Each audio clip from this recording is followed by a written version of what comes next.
RSSനോട് താൻ മാപ്പ് പറയില്ലെന്ന് തുഷാർ ഗാന്ധി. കേരളത്തിൽ ഇത്തരത്തിലൊരു സംഭവം ഉണ്ടായത് അത്ഭുതപ്പെടുത്തി. വിദേശ ശക്തികളെയല്ല ആഭ്യന്തര ശക്തികളോട് പോരടിക്കേണ്ട അവസ്ഥയാണെന്നും തുഷാർ ഗാന്ധി പറഞ്ഞു. തുഷാർ ഗാന്ധിയെ കയ്യേറ്റം ചെയ്ത സംഭവം പ്രതിഷേധാർഹമാണെന്ന് CPM പ്രതികരിച്ചു. യൂത്ത് കോൺഗ്രസ് തിരുവനന്തപുരം രക്തസാക്ഷി മണ്ഡപത്തിൽ പ്രതിഷേധം സംഘടിപ്പിച്ചു.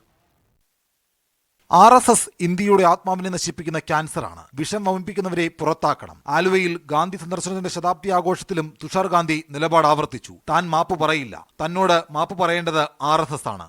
They wanted me to apologize for what I said. They wanted me to retract my statement.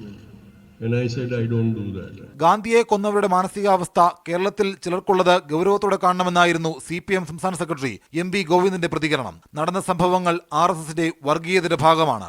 ഗാന്ധിജിയെ വധിച്ചവരുടെ മാനസികാവസ്ഥ കേരളം പോലുള്ള സംസ്ഥാനത്ത് ചിലരിലെങ്കിലും നിലനിൽക്കുന്നുവെന്നും അങ്ങേയറ്റം ഗൗരവത്തോടുകൂടി നാം കാണേണ്ടതായിട്ട് ഉണ്ട്. അതേസമയം തുഷാർ ഗാന്ധിക്കെതിരായ അതിക്രമത്തിൽ സംസ്ഥാന വ്യാപകമായ പ്രതിഷേധങ്ങൾ തുടരുകയാണ്. യൂത്ത് കോൺഗ്രസിന്റെ നേതൃത്വത്തിൽ തിരുവനന്തപുരം രക്തസാക്ഷി മണ്ഡപത്തിൽ പ്രതിഷേധം സംഘടിപ്പിച്ചു. നെയ്യാറ്റിൻകര നഗരസഭയ്ക്ക് മുന്നിൽ തുഷാർ ഗാന്ധിയെ അറസ്റ്റ് ചെയ്യണമെന്നാവശ്യപ്പെട്ട് BJPയുടെ പ്രതിഷേധവും അരങ്ങേറി. മീഡിയ 1 തിരുവനന്തപുരം.